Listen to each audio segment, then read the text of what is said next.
as recommended by the Fofie Committee.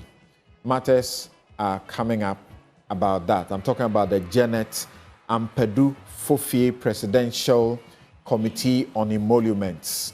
On the 25th of February 2025, the presidency did approve for salaries or emoluments to be paid from between 2020 and 2024. And people have seen Professor Kwaku Azar's publication about the staggering figures, 67,000 plus for Chief Justice and other justices and so on, and then independent constitutional office holders, their heads. And he feels that the economy cannot sustain that. So we should talk about it. We'll be right back. You're welcome back. This is Newsfile, it's your most authoritative news analysis platform, and sincere apologies. We have very limited time to deal with this also important matter. My guests remain Alfred Chua-Yeboah, former Deputy Attorney General and Deputy Minister for Justice, Professor Kwadwo Appiah-Chia, Associate Professor, School of Law, University of Ghana, Professor Sharif Mahmood Khalid is Economic Advisor to the Vice President, Amanda Koko-Clinton, and she has some knowledge into African politics and heads the Clinton Consultancy. Austin Gamey, CEO of Gamey and Gamey Group, and labor consultant, also joins us. So perhaps I'll begin with Mr. Gamey. And thank you very much for making some time, because I understand you just stepped out of the classroom to be able to speak to us.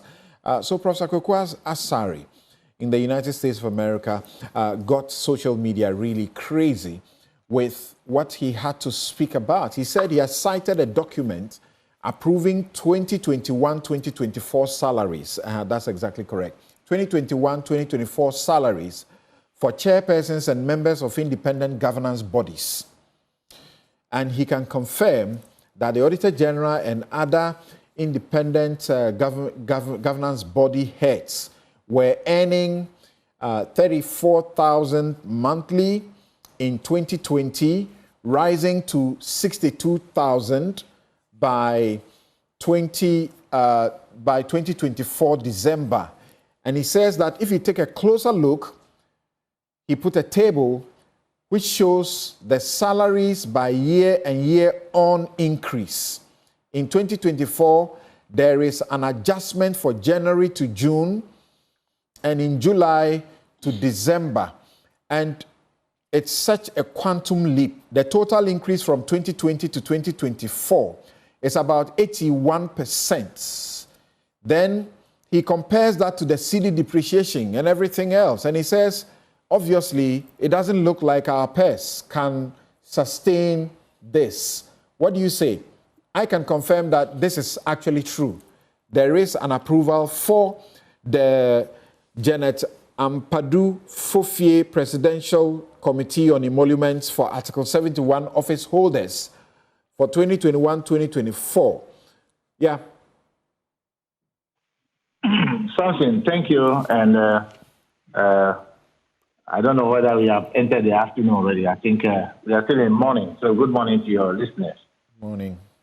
To be honest with you, I think if what I heard is anything to go by, the 81% adjustment on that of 2021 in 2024 may be astronomical because of the time difference.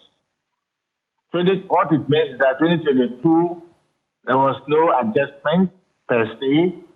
2023, there was no adjustment also. And 2024, so cumulatively, what it means is that you have something like a 25% adjustment, 25, and maybe it rounded it up to 31%. Sorry, 81%. The 81%, yes, will sound astronomical, but it should be put in the context that it's been done within 3 years space. That is one part of it.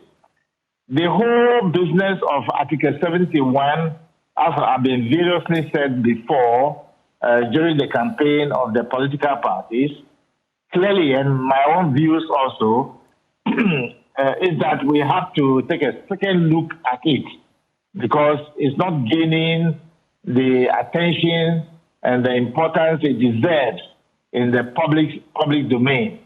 So we have to find a way of addressing it, even as we address that of the general state working people. The Constitution. So yes, I agree. It's just too astronomical because of the cumulative fact that it's 3 years, as the case may be. The Constitution Review commissioned by Professor Albert Fiajo came to the conclusion that we needed an emoluments commission to be doing this.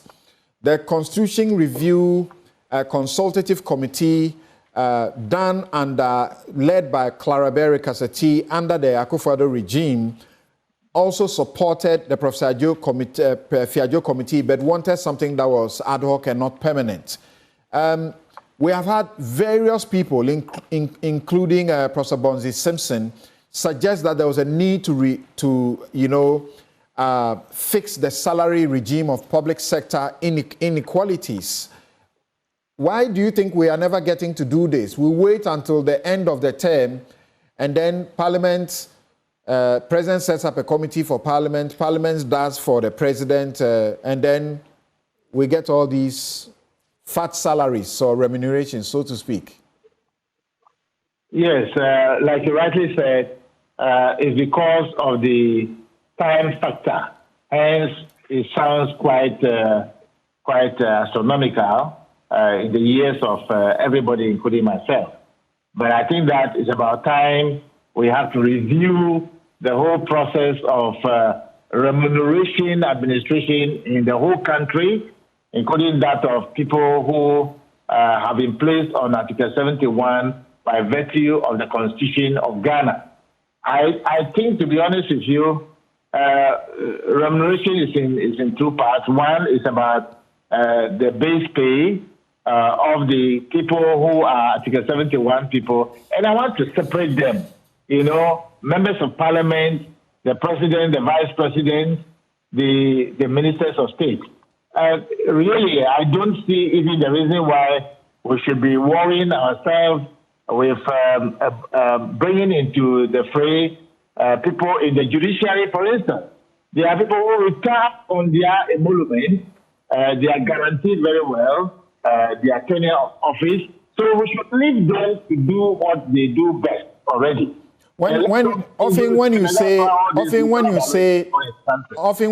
they retire on their emolument, what do you mean? Judiciary and those other people should be treated like that. Yeah, Mr. Gamey. Mr. Gamey, when you say they retire on their emoluments, what do you mean? The people from the superior court upstairs, as you know, they are people who are not supposed to be. I don't think it is fair to have bundled them with Article 71 people who don't have the kind of tenure of office people in the judiciary have. They can go on working until they retire at 70. The people who are in Parliament and are in the office of state, ministers of state and so forth, they are contractors. Even the President is a contractor. The President is on a 4-year contract, subject to the pleasure of the people of Ghana to renew it. Are you saying members of Parliament are on contract for 4 years? Are you saying subject to renewal at the pleasure of the people who send them there? Mr. Gamey, the real employers are the constituency people. Mr. Gamey, the state only takes over to manage them, and therefore they are people who we must pay as contractors and pay them their social security. Maybe create the second tier. Of course, the second tier is there already; it's mandatory. There may be a provident fund, so we don't make ourselves, gurus in paying people astronomical pay. Okay, thank you very much. Let me go to Professor Piaget.